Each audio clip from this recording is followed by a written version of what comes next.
Okay, so very good morning to all of you.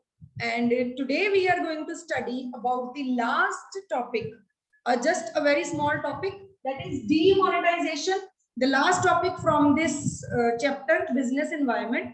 And with this topic, our PT1 syllabus will be over. And we have already gone through all the case studies of this chapter. So I think it will be easier for you to revise the whole syllabus, tomorrow is a holiday, that is Sunday, so you will be able to go through the whole chapter, and in case you have any doubt you will definitely ask me on Monday, right? On Monday we are going to cover the whole chapters, like back exercise we will be discussing on Monday. In case you have any doubt in the chapter you can ask me. Chiliye, so let's come back to the topic, that is demonetization. So what is the meaning of this word de? पहले D को अलग कर देते हैं और monetization को अलग कर देते हैं, ठीक है जी। Monetization is the word which is related to money and D means, D का क्या मतलब होता है? डी का मतलब होता है when we are like reversing something, किसी चीज का हम ऑपोजिट बता रहे हैं, दैट इज डी। जैसे हम बोलते हैं ना merits and demerits, so money and de money, money को रिवर्स कर देना। How can we reverse it? Reverse it means basically this demonetization is a technical term which is used when the money or currency of a country ceases to exist as a currency, like its validity is over. For example, whatever currency right now for we are using, let's suppose ki government announces in the evening that from tomorrow this 2000 rupees note, we have a note of rupees 2000. So say government says कि कल से ये जो 2000 का note है, this will not work, this will not be considered as a 2000 rupees note. So what will be this for us? It will be mere a piece of paper. Basically होता note तो एक piece of paper ही होता है। तो जब तक government उसको currency assume करती है, जब तक गवर्नमेंट उसको करेंसी होने का राइट देती है, till the time it is monetary like asset for us, that is a currency for us which we can use. But once demonetized, demonetization means the currency now it is not the legal tender in this country, it is not a legal tender to do the transaction. तो this currency ceases का मतलब तो खत्म हो गई है, उसकी validity खत्म हो गई, so now it is not a currency of the country. So that is the meaning of demonetization. So here we are going to study about why demonetization, why the government declared this demonetization, what is the purpose behind demonetization, उसका objective क्या था, and what are the implications after demonetization, what happened, because some or the other way this demonetization has affected our business. Here we are studying a business environment. तो business के environment में demonetization exist करता है. If government cancels the currency or government changes the currency, will it affect our business? Yes or no? Yes, definitely it will affect.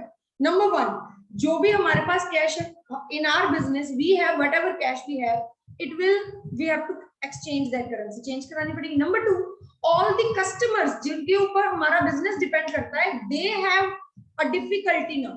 उनके पास currency नहीं. Now once they will not have currency, how they will be able to purchase? वो buy नहीं करेंगे तो obviously हमारा business affect करेगा. ठीक है जी? So I am going to start sharing screen so that we can have a better understanding of this concept, that is the meaning, objectives and implications of demonetization. I am repeating, this is not a very important topic, but for our knowledge we need to go through it once. ठीक है जी? Okay, so let's start. अच्छा, एक पहले आपकी information के लिए, this demonetization is not done in the India for the first time.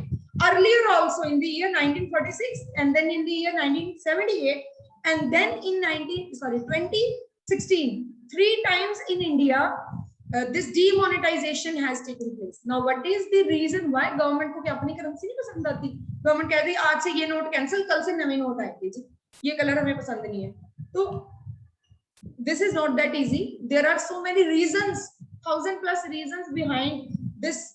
This is a very like it is a great step, a big action to be taken in an economy. So there are reasons behind it. What are those reasons? We'll study now. Let's read.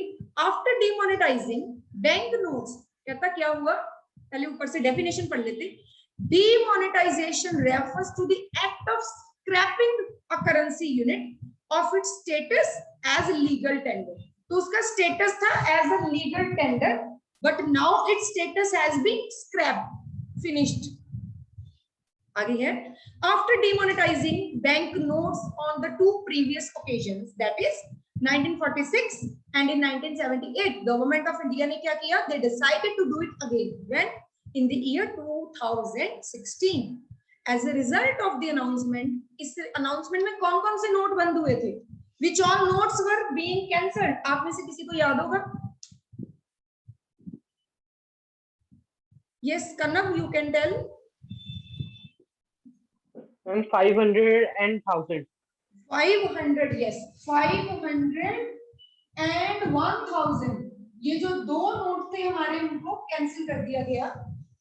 If you can see in the market right now, we have all new currency notes. जो हमारा 20 rupees का currency note है वो भी new है, 50 rupees का currency note है वो भी न्यू है, 100 रुपीस का करेंसी नोट है वो भी न्यू है, 500 रुपीस का करेंसी नोट है वो भी न्यू है. All these 20, 50, 100, 500 and 2000, ये सारे के सारे नोट्स हमारे न्यू हैं. लेकिन 10 का भी न्यू है. 10 का भी न्यू है, 10 रुपीस का भी न्यू नोट है. But all these notes were not demonetized. Demonetization सिर्फ दो नोटों की हुई, एक 500 और एक 1000. बाकी 10 का नया नोट भी चलता है, ओल्ड भी चलता है, दोनों नोट चलते हैं. 20 का नया भी चलता है, ओल्ड भी चलता है. 50 नया भी चलता है, ओल्ड भी चलता है. 100 नया नोट भी चलता है, ओल्ड भी चलता है. But when it comes to 500 and 1000, old notes are totally out of the market, and new currency notes 500 and 2000 are there in the market. 1000 का कोई नोट नहीं है, right? Okay. Next is the issuance of new 500 and 2000 bank notes in exchange of the demonetized currency was also announced. तो government ने उस दिन यही announce किया, बाकी के नोट्स बाद में लॉन्च हुए. At the time of demonetization, only two notes were there, 500 and 2000 का जो नया नोट आया. Then as an effect of demonetization, 86 हुआ क्या? इफेक्ट क्या हुआ जब demonetization की गवर्नमेंट ने? हमें तो बस इतना ही पता है जो हमें मीडिया ने बताया. That people are suffering, like facing so many problems. They are going to the bank, standing in lines. There are long queues outside ATMs, and people are facing so many problems. That's all we know. But what actually happens? It affects the demonetization है 86% जो हमारी India की currency थी. क्योंकि अगर आपको मालूम हो, जो बड़े बड़े बिजनेसमैन होते हैं, जो ब्लैक मनी जनरेट करते हैं, जो लोग पैसा दबा के रखते हैं घरों में या कहीं भी, वो most of the time try करते हैं कि बड़े नोट्स हो. अगर बड़े नोट्स में पैसा होगा 500 के और 1000 के नोट में, तो they have to carry like bulk कम होगा. Do you agree with me? In case we have say 10-10 रुपए के 1 लाख रुपए रखने हैं, तो कितने नोट रखने पड़ेंगे बताइए? वी हैव टू कीप 10 रुपए नोट है और हमें 1 लाख रुपए रखने हैं. तो how many notes we need? 10,000. 10,000. तो 10,000 नोट्स डेफिनेटली इज अ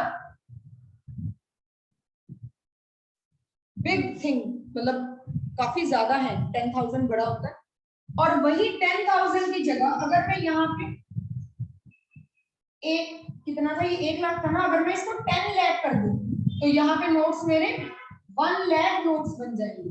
और इसी अमाउंट को अगर मैं ₹500 के नोट पे करूं, तो मेरे 10 लाख रुपीस में कितने नोट्स आएंगे बताइए जरा, फटाफट बताओ. 10 लाख रुपीस 500 रुपीस का नोट है. तो how many notes do I need?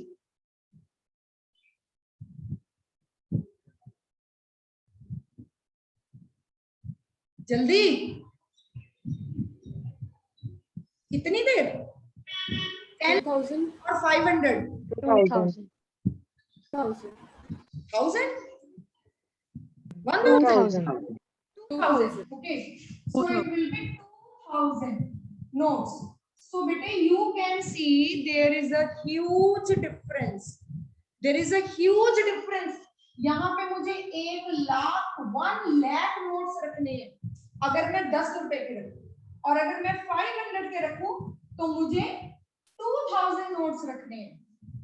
और अगर मैं 1000 रुपीज की यहाँ बात करूं, 1000 रुपीज के नोट और 10 lakh rupees I need to keep, so how many notes I need to keep with me? How many notes? 1000. Only 1000 notes. So only 1000 notes means 1000 note तो एक ही गड्डी बनेगी, हम तो अपनी पॉकेट में भी रख सकते हैं, फिर एक दो मतलब वो बन जाएंगी अगर उसके टैक्स, तो that can be kept easily in my purse. I can keep 10 lakh rupees अपने पर्स में मैं रख सकती हूँ अगर 1000 के नोट्स हो। और अगर यहाँ पे मैं 1000 की जगह 2000 बोल दूं तो डेफिनेटली मेरे 1000 से भी हाफ हो जाएंगे। सिर्फ 500 notes I need to keep with me. सिर्फ 500 नोट्स अपने पर्स में रख के मैं 10 लाख रुपए, 10 lakh is a big amount, 10 lakh rupees I can like take it from one place to other. मुझे ट्रांसफर करना है, मतलब ट्रांसपोर्टेशन में मेरे को पैसा चाहिए, तो I can carry so much amount in the form of big notes. छोटे नोट की अगर मैं बात करती हूँ तो 1 lakh note, 1 lakh note means मुझे एक पूरा सूटकेस चाहिए, या मतलब एक बैग चाहिए जिसमें इतने सारे नोट्स रखने हैं, and it will be heavy too, मेरे को उठाना भी भारी लगेगा और लेके जाना it's difficult. So this is how government ने, that is the reason why only जो बड़ी करेंसी के नोट्स थे उनको, एक्चुअली यहाँ पे 1000 होना चाहिए था, उनको ही गवर्नमेंट ने बंद किया, और छोटी करेंसी के जो नोट्स थे वो कंटिन्यू किए, जैसे 10 रुपीज, 20 रुपीज, 50 रुपीज, 100, उसको गवर्नमेंट ने ज्यादा ब्लॉक नहीं किया। अभी भी इन केस अगर डिमोनेटाइजेशन फिर से होती है तो वी एक्सपेक्ट कि सिर्फ 2000 और 500 के नोट्स ही कैंसिल होंगे, rest all notes will be same. But इतनी जल्दी कभी भी गवर्नमेंट कोई भी इकोनॉमी करेंसी डिमोनेटाइजेशन मतलब उसकी नहीं करेगी। ओके, सो इसके बाद अब वो कह रहे 86% जो पैसा था ना सर्कुलेशन में, वो सारा का सारा इनवैलिड हो गया ओवरनाइट। 86%, पूरे 125 करोड़ आबादी है, उनके पास जो 86% पैसा था वो कैंसिल हो गया, और नया नोट जो है वो इशू किया गवर्नमेंट ने। उससे क्या हुआ, जिन लोगों ने पैसे दबा के छुपा के रखे थे, they have to take it out and show it to the bank. और आप कहोगे मैडम ब्लैक मनी तो अभी भी है, लोगों ने तो ब्लैक मनी फिर भी बचा ली, लोगों ने तो लूप होल ढूंढ ही लिया। देखो loophole is there, 100% success हमें नहीं मिली, बट स्टिल आई थिंक अगर 50% ब्लैक मनी भी कन्वर्ट हुई व्हाइट मनी में, that's a big achievement for the government. ठीक है, अगर 50% पैसा भी पकड़ा गया।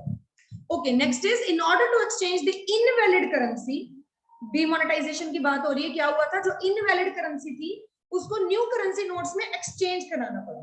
The people had to deposit the same in the banks. On the banks at certain places, restrictions on acceptance of deposit of invalid currency, issuance of new currency in exchange, cash withdrawal, etc. was made. What does it mean? कई banks में ऐसे था ना कि आप एक दिन में सिर्फ इतना ही कैश ले सकते हो, सिर्फ 12,000 मिलेगा या सिर्फ 24,000 मिलेगा एक दिन में, दैट्स ऑल, इससे ज्यादा कैश आपको नहीं मिलेगा। तो ऐसा गवर्नमेंट ने क्यों किया, ताकि फिर से तुम कहीं एक्सचेंज करा के अपने घर में ब्लैक मनी ना रख लो। That was the reason government put some restriction.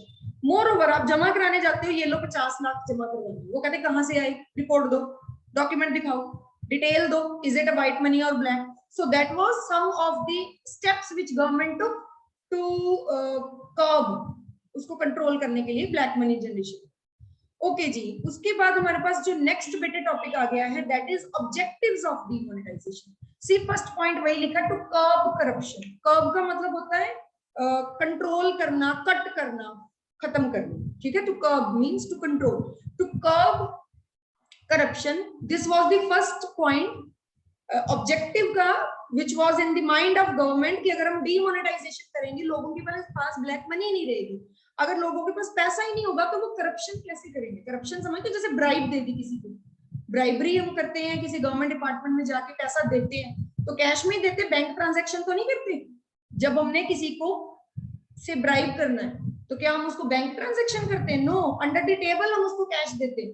तो वही जो कैश की बात कर रहे हैं, अगर आपके पास होगा ही नहीं तो दोगे कहां से? So that was the first objective. Number 2, to curtail circulation of counterfeit notes.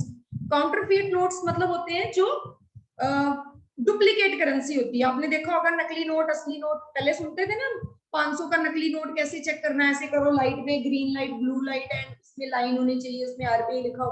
तो this was being taught earlier. आजकल नई करेंसी में कोई नहीं बताता है. व्हाई? बिकॉज जो हमारा ये फेक करेंसी का माफिया होता है, they also need some time to understand the new currency and to make a fake one. ठीक है, उनको थोड़ा टाइम लगेगा. अभी वो देखेंगे नई करेंसी कैसे बनती, तभी वो फेक करेंसी बनाएंगे. तो प्रीवियस जो करेंसी थी वो बहुत सालों से चल रही थी, तो लोगों को there were so many companies एंड ये जो माफियाज की बात कर रहे हैं, those who were making fake currency, नकली नोट बनाते थे जो. तो टू कर्टेल द सर्कुलेशन, वो नकली नोट सारे के सारे खत्म हो गए. अब वो अगर बैंक में कोई जमा करवाने जाएगा तो डेफिनेटली वो आ जाएगा कि इट इज नॉट वैलिड. तो that was another objective. Third is to restrain funding of illegal activities such as terrorism and drug trafficking and so and so. तो जितनी भी इलीगल एक्टिविटीज है उसमें हमेशा कैश ट्रांजैक्शन होती है. बड़े बड़े सूटकेस में, बड़े बड़े बैग्स में भर के कैश ट्रांसफर होता है एक जगह से दूसरी जगह, जो इलीगल एक्टिविटीज में यूज होता है. तो that is all curved, that is all restrained. Why? क्योंकि कैश ही नहीं है तो दोगे कैसे? पुराने नोट दोगे तो कोई लेगा ही नहीं, वो कहेंगे ये तो रद्दी है. और न्यू नोट गवर्नमेंट किसी को दे ही नहीं रही इतने ज्यादा. Fourth point is to contain accumulation of black money. ये मैं बार बार ऑलरेडी बोल चुकी हूँ. ब्लैक मनी को एक्यूमुलेट करने के लिए, to control the generation of black money and circulation of black money और होल्डिंग ऑफ ब्लैक मनी, इसके लिए demonetization. Next is implication. Implication means when it happened, what happened afterwards, what are its after effects.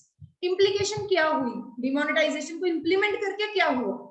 Okay, first, demonetization is an expensive process. It is an expensive process as government has to incur huge cost in the process of removal of old currency from circulation in the economy and printing of new currency units. तो सबसे पहला negative point हमारे सामने आया कि government का पैसा इतना लग गया. सोचो इंडिया में कितने मतलब करोड़ों की हमारी करेंसी है जो मनी सप्लाई में है. उसका 86% currency cancel. You know what they did? जो पुराने नोट थे उसका क्या किया गवर्नमेंट ने? Then ask us to submit. बैंकों में जमा करवाए पुराने. हैव यू एवर थॉट उसका किया क्या उन्होंने? What they did with that? Anyone is having any idea? Banks ने क्या किया पुराने नोट्स का?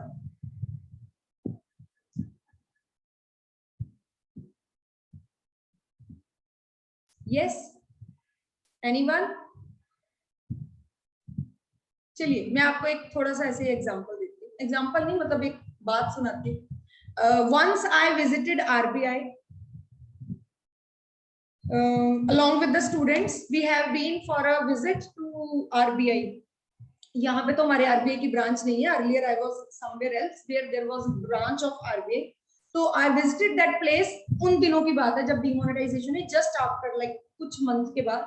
तो they told us कि we have done what we have done with the old currency. They have shredded that currency. Shredded means जैसे एक उन्होंने बहुत बड़ा सा एक रूम रखा हुआ है, श्रेडिंग रूम उसको कहते हैं. उसमें बड़ी बड़ी मशीन्स है, पूरी की पूरी करेंसी उसके अंदर डालते हैं. वो उस करेंसी को ऐसे ऐसे म्यूटिलेट कर देती, छोटे छोटे टुकड़ों में, जस्ट क्रश कर दिया, उसको रद्दी बना दिया. And then that is used for making of आगे कुछ उनके नोट पैड्स बनाने हैं, कॉपीज बनानी थी. जैसे होता है ना रद्दी हम कबाड़ी वाले को देते हैं, उसको वो श्रेड करते हैं, देन उस पेपर को यूज करके रफ नोटबुक बनाते हैं. Something like that government also did. But उन्होंने क्या किया, वो जर्नल पब्लिक को ऐसे बाहर रद्दी वालों को नोट नहीं दिए. They did it on their own. उन्होंने अपनी फैक्ट्री में अपनी प्रिंटिंग प्रेस में किया. They shredded all of the currency and then they make some stationery items with that.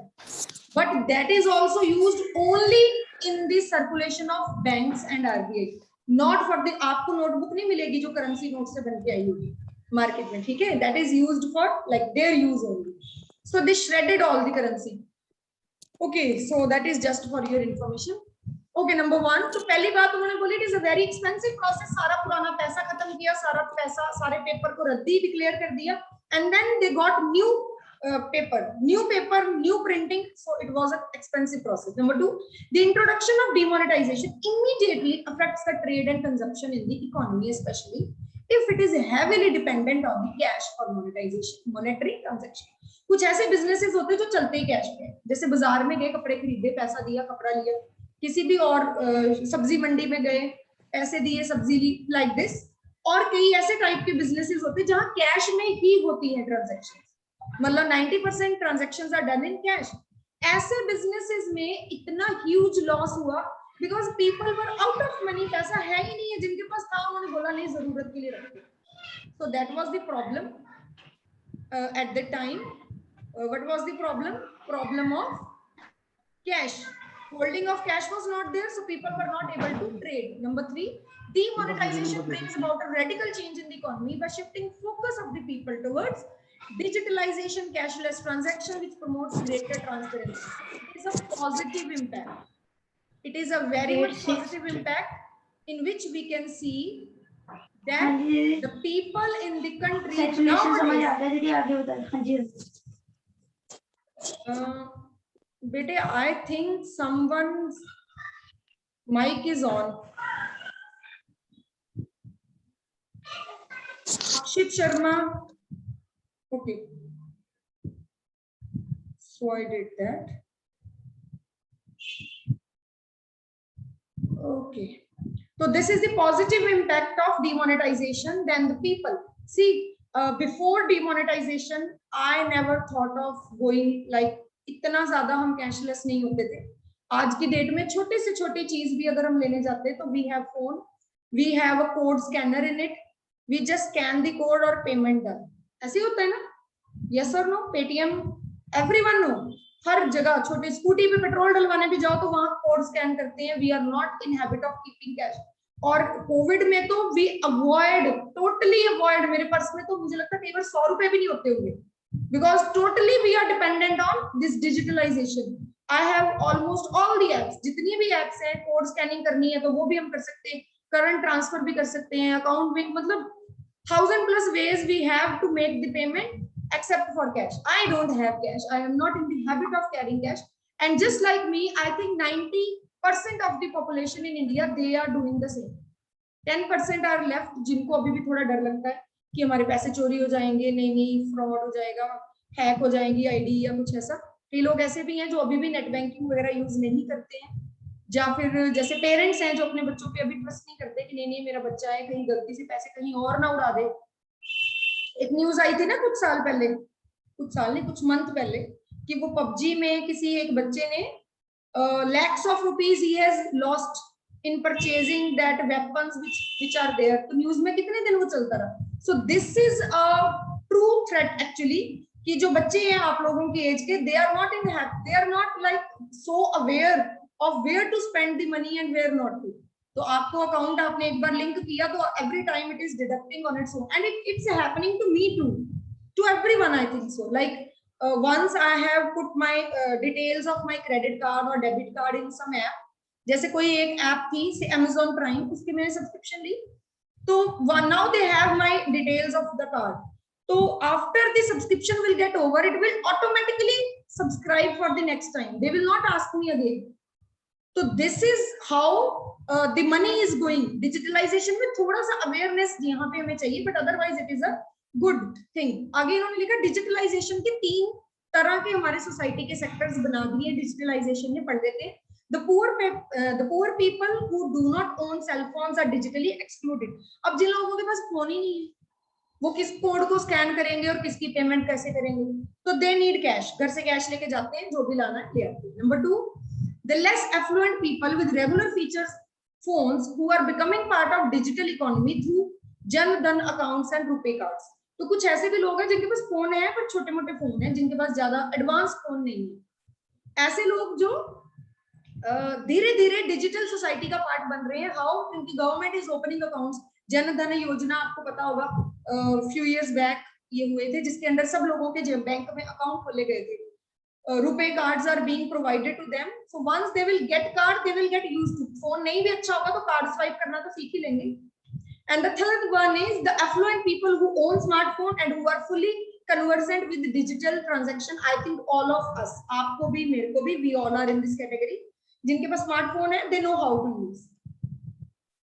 Then the features of demonetization. Okay, 4 points are there. We have 10 minutes, so we will cover it. First point is tax administration measure. Features of demonetization. Now, what is the meaning of this point? It means that this step, जब भी कोई government ऐसा बड़ा step लेती है, तो उसमें administration को कंसिडर किया जाता है, उनके साथ डिस्कस किया जाता है, and when they device these techniques, वो बताते हैं कि ओके ये वाली टेक्निक अगर आप यूज करोगे ना तो we will be able to do this. इसमें पढ़ लेते हैं क्या लिखा है. The demonetization is perceived as an effective tax administrative measure. तो जब ये टेक्निक यूज की गई तो ये ऐसे परसीव किया गया था कि टैक्स के लिए इफेक्टिव टूल होगा ये, जिससे मैक्सिमम टैक्स हम लोगों से निकलवा पाएंगे. जितनी भी हमारी कंट्री में ब्लैक मनी है, एटलीस्ट 90% ब्लैक मनी हम वापस से कम कर पाएंगे, उसको वापस ले पाएंगे इकोनॉमी से. This is because the people with black money are left with no other option but to declare their cash holding. उनके पास, जिनके पास पैसा है, उनके पास कोई ऑप्शन नहीं थी. अब उनको पता है बैंक में जाना ही पड़ेगा, पैसे दिखाने ही पड़ेंगे, जो पैसा उन्होंने दबा के रखा हुआ था. मूवीज में देखते हैं ना, वो एक मूवी आई थी अभी, कौन सी मूवी आई थी जिसमें इनकम टैक्स वाले रेड डालते हैं. एक तो रेड मूवी थी और एक और थी, I think so Akshay Kumar की कोई मूवी थी, वो भी ऐसे ही इनकम टैक्स की रेड डालते. तो यू मे हैव सीन कि सीलिंग्स के अंदर लोगों ने पैसा रखा है, अलमीराज में, कबर्ड्स में, फ्लोर की टाइलिंग निकाल के देखो तो नीचे पैसा रखा. So that is when the people are not declaring their money, they are hiding it. But once this demonetization happen, they need to take it out and show it to the outside world. But to declare their cash holding, और उनको tax फिर देना ही पड़ेगा. जब वो पैसा बाहर निकालेंगे तो they have to pay tax. एक बार वो टैक्स पे कर देंगे तो फिर उनका ब्लैक मनी भी व्हाइट मनी में कन्वर्ट हो जाएगी. When the cash deposits from the people from other declared income, they will be accepted by the banks. Number 2, stringent approach towards tax evasion. Tax evasion का मतलब होता है tax की चोरी जो लोग करते थे, पैसा छुपाते क्यों है, ताकि टैक्स ना देना पड़े. तो ये भी एक टेक्निक, ये टेक्निक में ये भी सोचा गया कि जिन लोगों ने टैक्स बचाया हुआ है, now they have to pay tax, so हमारी वो वाली प्रॉब्लम भी ठीक हो जाएगी. Through demonetization the government seeks to communicate in a stringent manner that the practice of tax evasion will neither be tolerated or allowed any further. तो government ने एक डिक्लेरेशन करी कि ये हमने इसलिए किया तुम्हें बताने के लिए कि आगे से टैक्स की चोरी मत करना, टैक्स इवेजन, टैक्स अवॉइडेज मत करिए. Third is channelising savings into formal financial system. Okay, ये भी एक बड़ा इंपॉर्टेंट पॉइंट था. हमारे जैसे बड़े सारे ऐसे लोग हैं, आपकी मम्मी, किसी की दादी, किसी के, मतलब मेनली फीमेल की मैं बात यहाँ करूंगी, वही ऐसे करती हैं, जो हाउसवाइफ्स होती हैं. They are in habit of keeping money with them. वो क्या करती है, पैसे बचाती हैं, 1000 रुपए, 500,000 ऐसे बचा बचा के ना अपने पास बहुत सारा पैसा रखती है घर पे. और जब कभी अचानक से पापा को जरूरत पड़े कि okay I need money for this and I am having no other option, तो मम्मी कहती पैसे चाहिए, मेरे पास है ना, मुझसे ले लो. So this is how mostly हाउसवाइफ्स are doing this, who are not going outside. उनके पास ऑप्शन नहीं, पैसा कहाँ रखे, तो वो अपने पास पैसा बचा के छुपा के रखती. बट आरबीआई कहता है कि पैसा घर पे रखा रखा मल्टीप्लाई थोड़ी होगा. अगर आप उसको पैसे को बचा रहे हो तो why not to deposit it in the bank. Once you deposit it in the bank, it will, number 1, वो तो एक इकोनॉमी की सर्कुलेशन में आ जाएगा. नंबर 2, उस पैसे पे आपको कुछ इंटरेस्ट मिल जाएगा.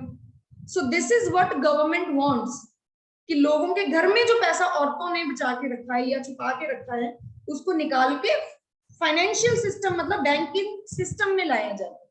सो द आंसर इसके अंदर है channelizing savings into the formal financial system. और one of the initial impact of demonetization is to increase in the saving of the bank deposit. तो बड़े सारे लोगों ने जो पैसा बैंक में रखा था, they have deposited it in the bank. This is because the people need to deposit their cash holding. मजबूरी थी, उनके पास ऑप्शन ही नहीं थी, पैसा उनको जमा करवाना ही पड़ा. ठीक है. उसके बाद लिखा है as a result the banks obtained surplus funds. लोगों के पास जो थे बैंक को मिल गए. अब बैंक को क्या करना पड़ा फिर, बैंक ने, क्योंकि इतनी ज्यादा मनी सप्लाई आ गई, तो बैंक्स ने अकॉर्डिंगली इंटरेस्ट रेट जो थे वो कम कर दिए, क्योंकि आगे लोन देने शुरू कर दिए. बैंक के पास इतना पैसा, बैंक भी क्या करेगा, बैंक लोगों को पैसे कहाँ से देगा, interest. So bank offer more loan, जब लोगों को ज्यादा लोन मिलता है इकोनॉमी में फिर से पैसा आता है. तो in this way the inflation can be curve, the economy can like again be restored as an equilibrium, और इन्फ्लेशन जो है वो कम हो जाती है. तो this was what was expecting. ठीक है. Fourth point is development of cashless economy. Cashless, less cash एक ही बात है.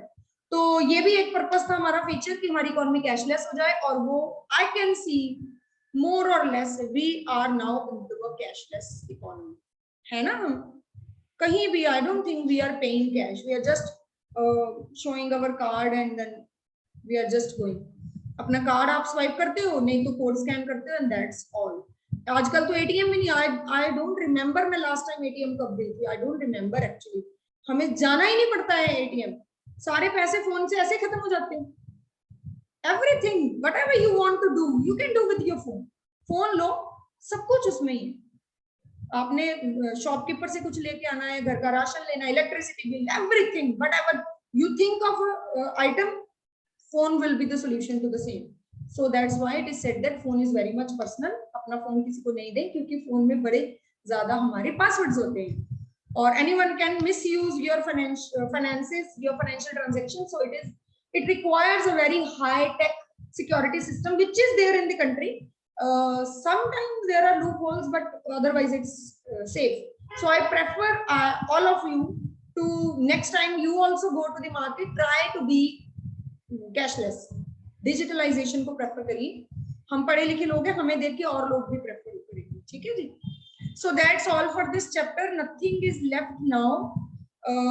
इन case any one of you have any doubt you can ask. Any one of you have any doubt you can ask.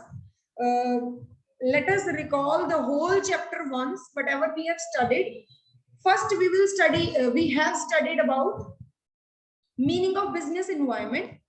Number 2, features of business environment. It is totality of general forces, specific forces, complicated hai, dynamic hai, contingent hai, like that.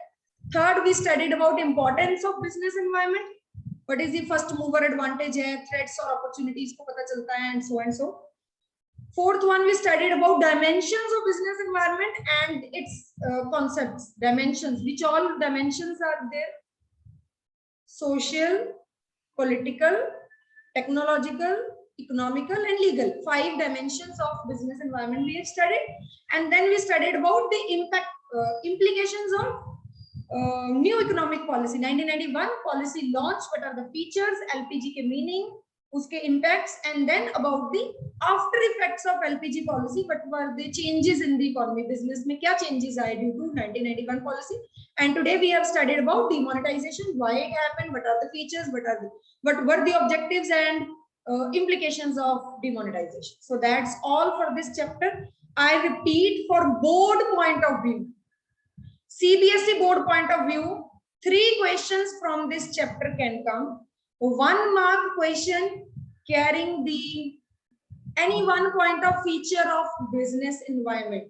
Any one feature, जैसे कोई भी एक point आ सकता है for 1 mark. और MCQ में 4 mark में हमें एक क्वेश्चन आएगा. 4 mark question can be about importance or it can be about the effects of LPG on business. पढ़ा था हमने कल. So that can be the other question. 4 marks में 2 questions can come, and then 1 question for 6 marks or 4 marks, or marks are not sure. The question will be purely based on dimensions of business environment, and it will be case study. जो 4 marks का भी बताया, that will be direct question, but case study में आएगा dimensions of business environment. We have already discussed. In case you still have a doubt, you can ask.